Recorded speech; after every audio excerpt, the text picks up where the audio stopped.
Everybody, and welcome to another 98-yard game-winning drive episode of Phil and the Micah. As always, I'm Darrin Michael, and with me, the man who just got back from LA.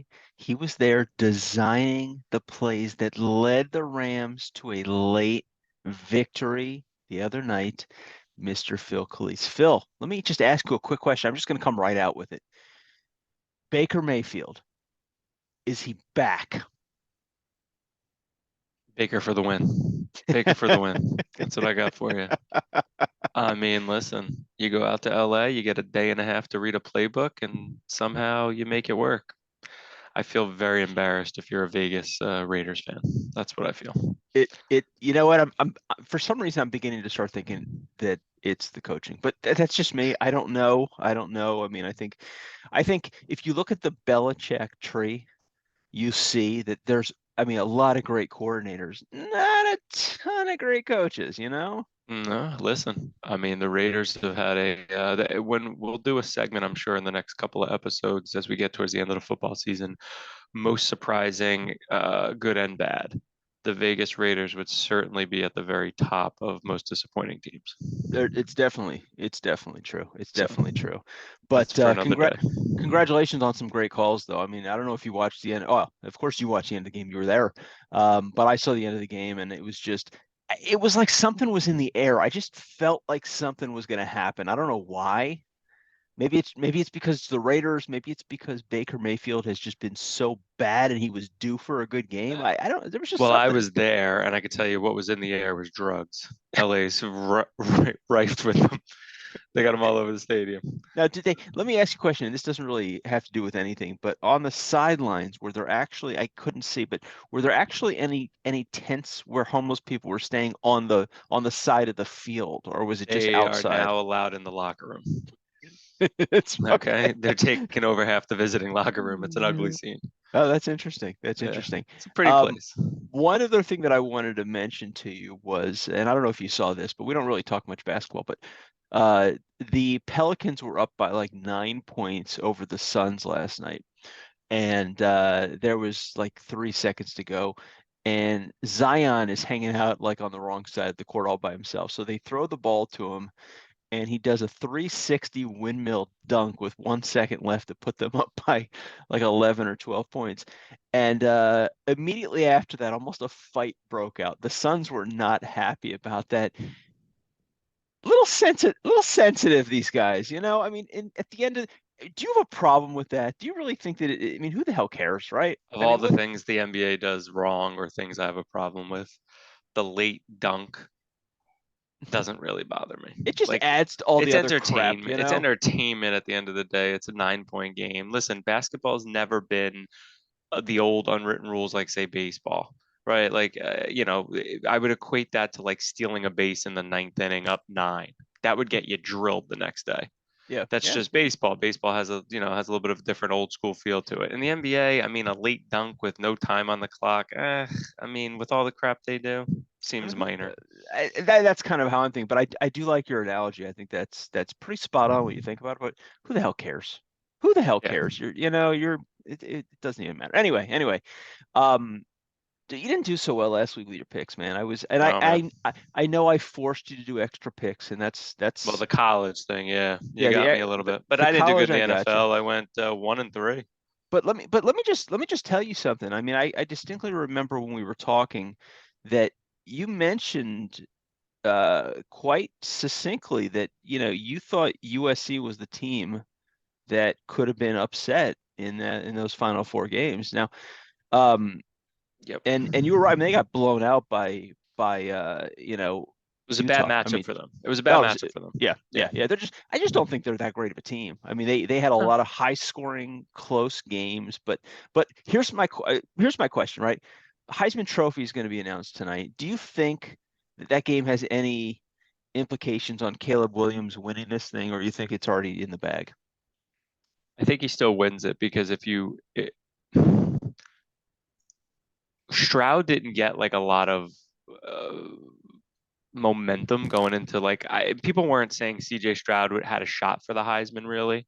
And then they got blown out to Michigan at home.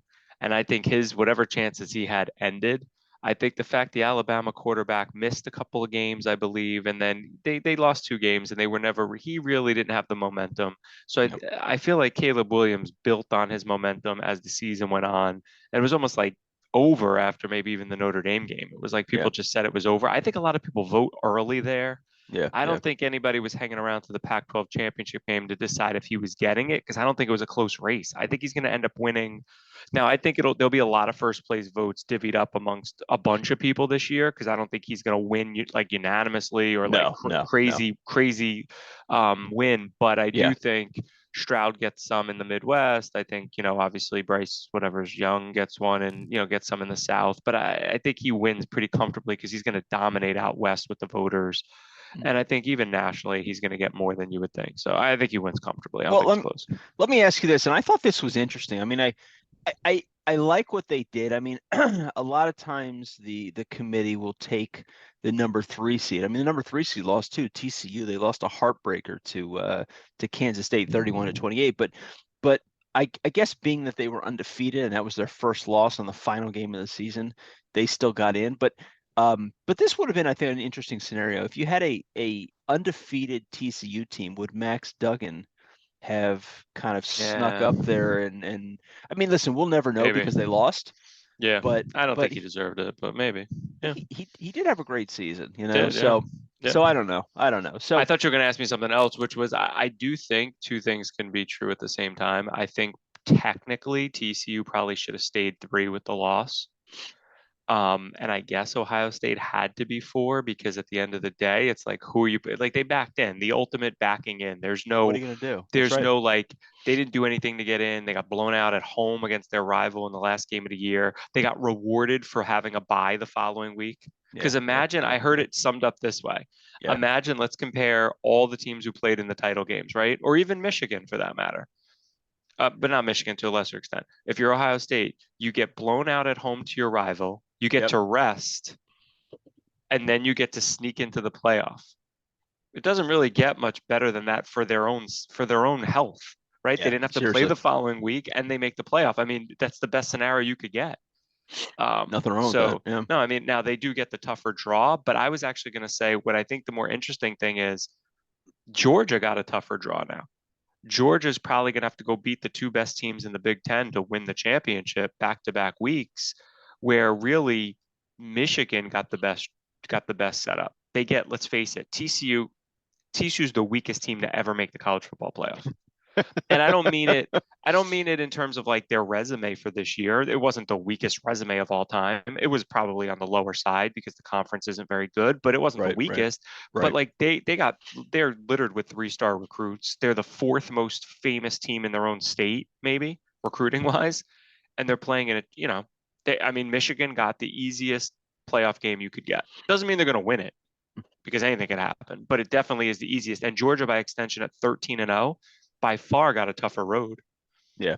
Yeah. Ohio Well, I mean, State could beat Georgia. I mean, I know Ohio State looked the way they looked the last game of the year, but it wouldn't be the first time a team thought their season was over, was devastated by a loss, snuck in somewhere, and then was dangerous because now they're just a bunch of 5-star recruits playing loose, playing like, well, nobody thinks we can win this game. They're a yeah, dangerous yeah. team.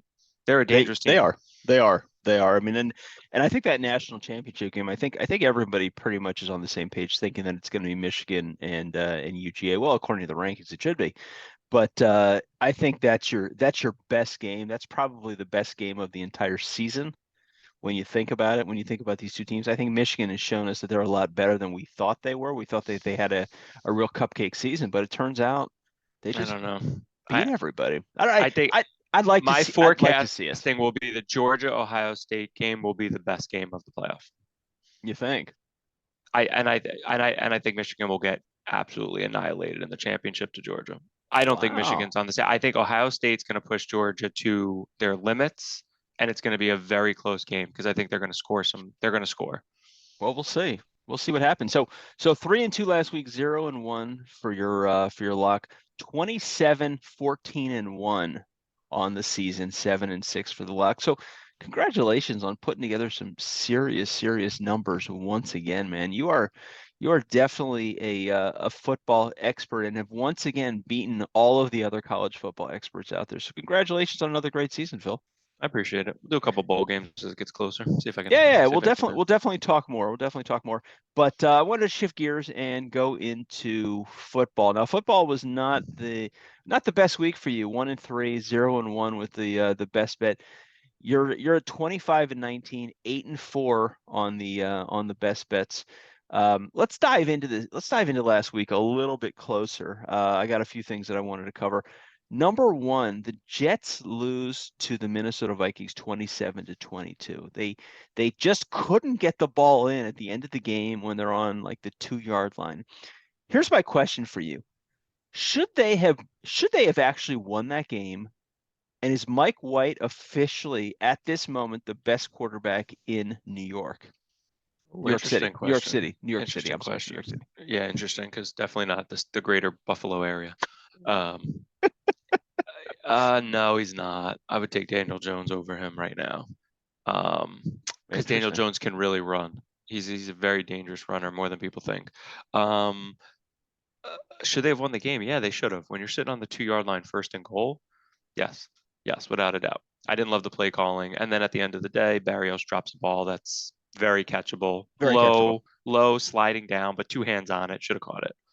Listen, it's one of those games where they dug themselves a big hole. They were down 20-3 at one point, Yep. and then absolutely dominated the second half. Made a lot of good plays. Mike White played a really good game overall. Missed a couple throws, but he made 57 attempts. So you're going to miss a couple throws when you throw 57 times, more than I'm sure, as Salah said after the game, you never draw it up for any quarterback to throw 57 times in a game. So that's not what they No, wanted, but they fell way no. behind and had to. And they were without their best two running backs, and that's, so they had to play with what they had to play with. I think the Jets have an interesting case on their hands, right? I think, what they do with Mike White the rest of the year, trying to balance winning this year versus Wilson. It's gonna be interesting. Gonna be interesting, but they should have won the game. Absolutely. Yeah, yeah, I agree with that. I agree with that. Um, this is another interesting one. I want you to tell me what you think about this one.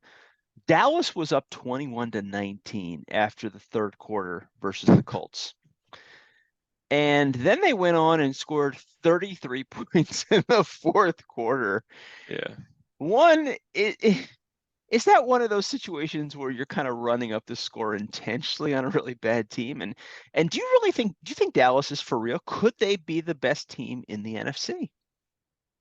Dallas is just one of those teams that I have a little bit of PTSD on, like believing like they've just always fallen short in these playoffs, and Yeah, I yeah, absolutely dislike the head coach majorly. So I don't see them winning those close games with tough decisions being made throughout, but the NFC's weak, and so certainly they're in the better conference to do it. Absolutely. They'll probably have to do it from the road because the Eagles look like they're going to hold on to the 1 seed and yeah, home yeah, field. So the yeah, Cowboys will probably be a wild card having to deal with that, but whatever. The NFC is wide open. Period. The end. Anybody can get there. I don't know if they ran up the score because, as I recall, there was a lot of fluky, weird things that happened late in the yeah, game. yeah, Some yeah, yeah, defensive yeah. stuff. I don't think it was anything weird. I just think the Colts fell apart and it just kept snowballing late in the game. They didn't pull Matt Ryan despite 5 turnovers. I think. Yeah, yeah, I don't know what they were doing. It just yeah. got weird. It's got weird. But I had Dallas in my fantasy league defensively, and I reaped the benefits and won a 1 point game with them scoring 22 defensive points. Congratulations. So that Congratulations. was an Well, exciting game for me in the household with the boys because they went to bed thinking we lost and yep, woke up to find out we won. that is exciting. That is exciting. Mhm. It's funny because you know what I say about like first time quarterbacks playing and they always play well.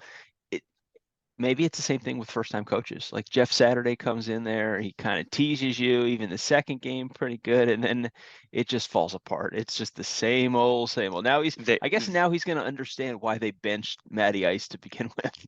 probably, I know that's the first quarterback to ever get benched, never actually be benched, talk his way out of being benched, and get benched again because that's coming. But I will say that the Colts will probably be a very strong number 2 team on the list of most disappointing NFL teams this year on my Oh, list. there's no Raiders doubt. 1, Colts 2. That's probably the top 2. There's no doubt about it. There's no doubt about it. Number three, the Tampa Bay Buccaneers.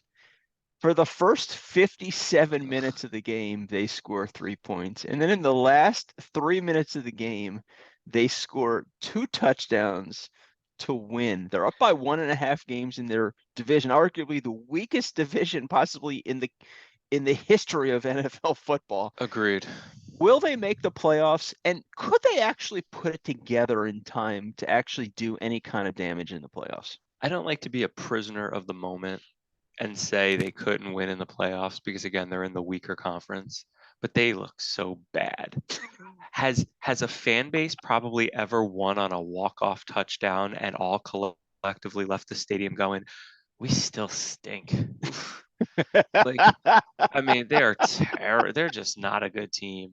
And the difference of them losing that game and opening up a four-way race Yeah. to like 8 wins to winning the division, and the fact that they came back and won that game and basically ended the division Monday night, because now they're 6-6 and the next best team is what, 5-8 or something So terrible. I think it's They 5-8. Yeah. they probably opened up a cushion now where they're going to win the division easy. But like, my goodness, dude, Tom Brady, the offense looks so, they dink and dunk, they can't do anything. I know he pulled a rabbit out of his hat. There was some bad coaching by the Saints late in the game with time management, so there was a lot there, but no, the Bucks are done. And Tom Brady, my prediction right now on 12/10 Saturday morning as we come to you, and I don't even have coffee in me yet, is that Tom Brady will play next year and he will not play for the Bucks. You wow, that's we're gonna have to get more into that I'm just later on giving in you the off I'm season. throwing little tidbit predictions in there. Yes, he will be playing somewhere else and it will not be for the Bucks, but he will be playing again. He has no reason not to. He divorced a supermodel to keep playing football. He's going to keep playing. Interesting, interesting, interesting. Number 4, we have had a Brock Purdy sighting. Purdy. He's such a Purdy He quarterback. wasn't good at Iowa State. Well, so here's the question, though. Here's the question, right? He was 25 of 37 for 210 yards, 2 touchdowns, and an interception. For those of you who don't know, he was the 2022 Mr. Irrelevant. Which is weird, yeah. It's pretty cool to be the Mr. Irrelevant. I mean, it's like you It- get that fame when you really don't deserve any. No, but what's interesting is usually it goes to like a guy from like southwestern North State, Mississippi. Like, it doesn't normally go to a guy you've heard of because he was a quarterback on like a winning team for 3 years. So that name in the college football circle, people knew. Normally Yeah, it's a guy yeah, you really don't know, yeah, which yeah, is why yeah, the yeah, title, Mr. Irrelevant. So yeah, it's kind of yeah. odd. It's not normally a big named quarterback that gets drafted. But here's my question for you. Here's my question. Now, this is kind I mean, if you think about Brock Purdy, right? This is kind of a dream situation, right? Your quarterback goes down, you come into the game, you play decent, and you lead your Mhm. team to a nice, comfortable victory. And then your first start of your career, you get to go up against Tom Brady. So It's cool. that's pretty exciting. So Nothing here's to my lose. question, because it looks like Jimmy Garoppolo is going to be out for he could be, I mean, he might not come back. I mean, who the heck knows? Yeah. Is this team good enough that if Brock Purdy just gets in there and plays halfway decent ball, they can get through the playoffs? Get through the playoffs? No. You Mm-mm. don't think so? You don't think with Brock Purdy, you don't think that it's not a feel good story going from Mr. Irrelevant to Super Bowl champion? Oh yeah, it's a feel good story. Absolutely. He's not going to do it. It's just No, not going to happen. no. Oh, that was my So question for you. I wanted to make sure I wasn't like a pretty, but Brock Purdy threw 81 touchdowns at Iowa State, started all 4 seasons. Yeah. Okay. He was going to be a first round pick halfway through his career. I just want to let you know that that was what people thought. He was a Really? 4 year starter at Iowa State. I mean, he had a very good career, but the one thing that happened to Brock Purdy is from his sophomore year through his junior and senior year, he never got better. Hmm. Kind Like, of the peaked out. things Yeah. that dinged on him for making the silly mistakes, he consistently stayed making. And like, just for instance, his sophomore year, he threw 27 touchdowns and 9 interceptions, almost 4,000 yards. And the Big 12 is a wide Yeah. attack, like It's it's spread it's offense. terrible. The stats Yeah. are a little bit misleading sometimes. But in his senior year, he threw for 3,000 yards, 19 touchdowns, and 8 picks. Like, he progressively got worse as his career went on. Now, who knows what it'll be? But I'm just saying there was a first, second round grade on him after his sophomore year, and he went with the last pick in the seventh round. So he Really? really fell off a He cliff. regressed. Or Yeah, yeah. well, did he regress or did he just not stop developing? Did he peak? Did he just, yeah, who knows? I think if he would have came out after his junior year even, he would have been a higher draft pick than his senior year. It was a weird story on him, but the point I'm making is there is some upside there where there was people that thought really highly of him 2 years Yeah. into his college career. So I Yeah. don't know what he is. Maybe he figured it out now. I don't know.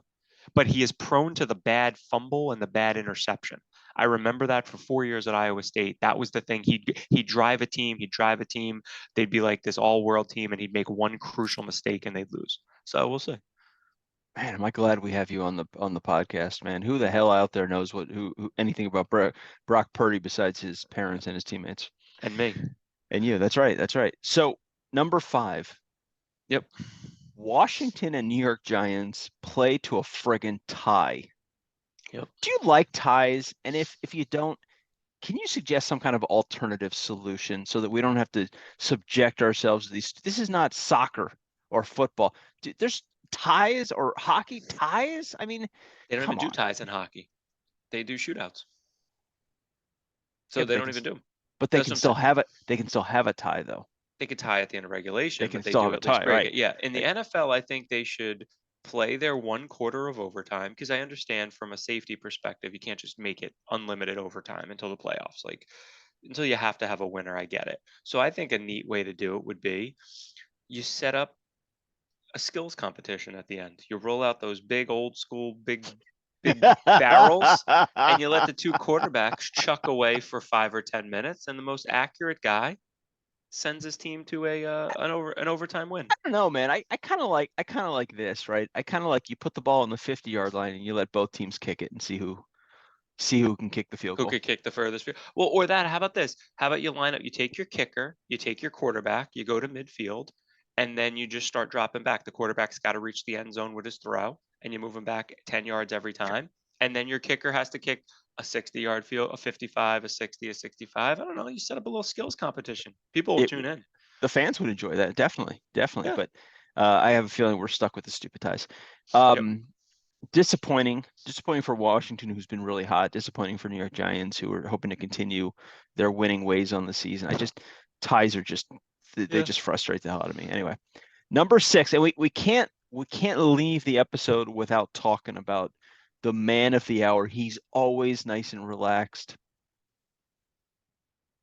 He's always getting his shoulders rubbed. Oh, D And Watts. then they're moving down through his back, and then he's getting up with his towel on.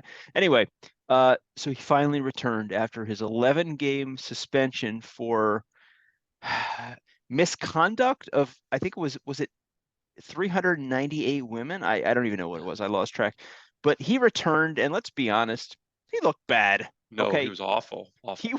He was about as rusty as you could be. 12 for 22, 131 yards and an interception. And yet they won 27-14, of course, at his old team. The NFL had Yeah. nothing to do with that. Yeah. Do you think he's going to return to form this season? I mean, he's been out of football for a while. I have this running joke with my one of my cousins who wanted the Jets to trade their whole draft for Deshaun Watson.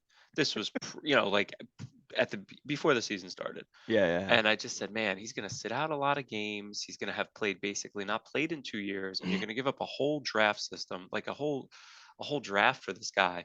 Um, do I think he'll figure it out? Yes. Do I think it'll be this season? Not really. I think he's going to have some rocky games this season. I mean, he Yeah. couldn't have got a better landing spot. He played the worst team in football. That performance against any other team's a loss. So they Yeah. got Yeah. lucky there. Yeah. Will he figure it out in time for this week? I don't think so. I think he'll improve off of a horrible performance, but I think he's going to be rusty for a while. The game moves quick. They're going to get their butt kicked to the Bengals this week. This isn't Yeah. going to be a good game. It's going to be Like, ugly. yeah, no, I don't think so. Not right away. Fair enough. Fair enough. I agree. Game ball. I'm going to go through it. You let me know who you think is going to win. And granted, this is from last week. So Thursday night game, which obviously Baker Mayfield would win the game ball. I mean, come on. So we've got Jalen Hurts, 29 of 39, 380 yards and 3 touchdowns in a 35-10 win versus Tennessee.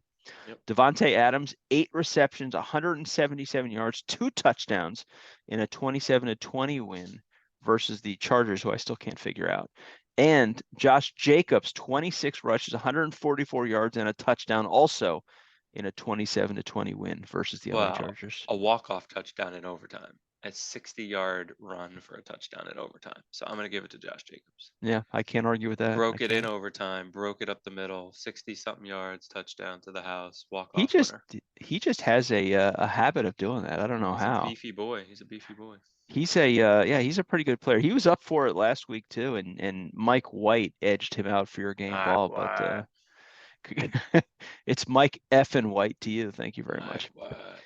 So now is my favorite time of the show. Fill up your bank account, man. We are you got a lot of time left. You're 25 and 19, 8 and Yep. 4 Yep. in your lock of the week. Yep. Yep. Or is Yep. it best bet? I get confused. I It's a call it my lock. All best right. bet. I call it my best bet, but you call it whatever you want to call it. I It, write it's your BB. the NFL is lock. College I know. football I is hear you. best bet. All So right. so so how many games do you think you're going for this week, and how do you feel about this week going into it? I know you've been studying the schedule, you've been plotting, you've been coming up with your own spreads and comparing those to the experts and doing all that. You've got a whole spreadsheet and you use calculus to figure this stuff out, and it's pretty incredible. Lies. All right. Here we go. So I'm gonna go. We're gonna go with the old adage on the first game of Vegas knows more than I do, and the Vikings go into Detroit to win the division if they win the game to clinch the division. They are 2-point underdogs, the Vikings, to the Lions. Can you just, No, for I'm our not listeners gonna. out I'm there not that gonna. don't understand it, can you explain that? Well, I can't, and that's the point I'm making. Vegas knows more than I do because on the surface, I can't explain that, right? 10-2 goes to 5-7 and is 2-point underdogs. But we know the Lions have been playing excellent ball. They They can have been. score. They can. And so I'm going to take the Lions, lay the 2 points, and they're going to beat the Vikings because the Vikings have pulled off a lot of close games lately. They had no business beating the Jets late in that game, and I'm going to take the Lions. And that's the first game. Second game is we're going to go down to Los Angeles. Or down to. We're going to go, I don't know, out west of Over. Los Angeles, over. And the Dolphins and Chargers play in a game that was flexed to the Sunday night game. It's a big game. It's an interesting game. Um, Here's the thing. I like the Dolphins. I don't like the Dolphins laying 3.5 across the country. That's just it for me. I'm going to take the Chargers, the Chargers are like one of those teams that I think when they're getting points, they're dangerous. And when they're giving points, they're stay away from Yep. because they can score and they have a good offense. And even when a game gets where they get down 10, they come back, they can put late points on the board. The Chargers, to me, getting points at home are a good bet, even against a Yeah. good Dolphin team. So Yeah. I'm Yeah. going to take them plus 3.5. Next game, I'm gonna pick 4 games, by the way. So Okay. second game, third game. I I don't want to overthink this game. I would normally not like the Chiefs in Denver ever because Denver's always been a place of horrors for them, but this is a bad Denver team. Yeah. The Yeah. Chiefs are laying 9, which is crazy in Denver. Now the spreads are getting up to this crazy level, but I'm gonna take it and I'm gonna lay the 9 with the Chiefs because they're just a mess, the Broncos. And then my last game, so I'm gonna go again with a game that could burn me. It's a huge rivalry game. They always play close. They always play like ugly games, but I'm Yep. gonna simplify it a little bit. The Ravens go to Pittsburgh, but they're without Lamar Jackson.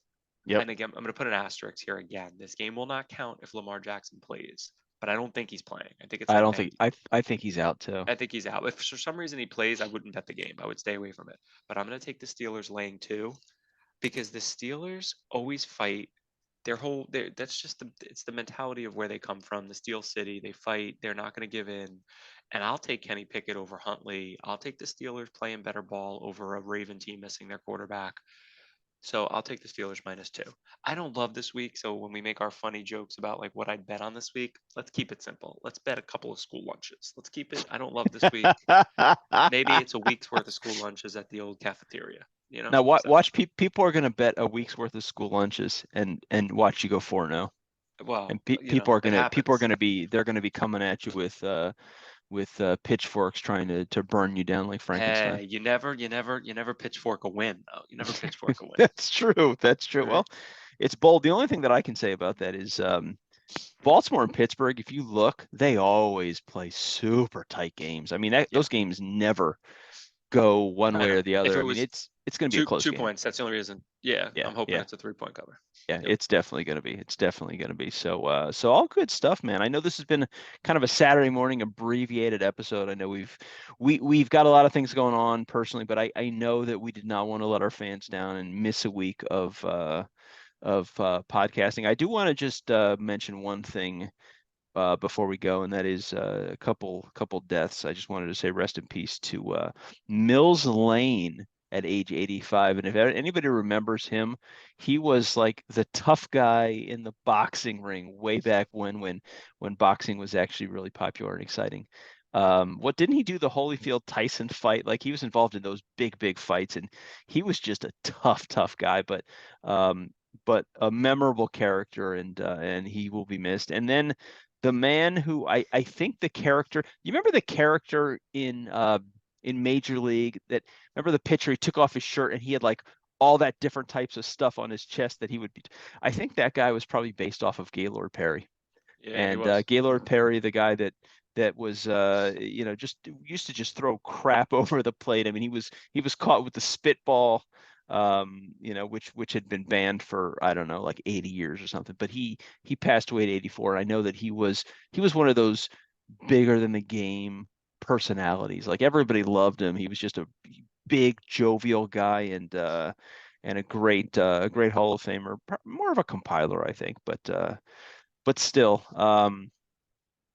good stuff. And sorry to lose those two great guys. But that's it, man. Great episode as always. And we got a lot of stuff to talk about. Our next episode, we're going to talk a lot about some free agent signings because I think that's important.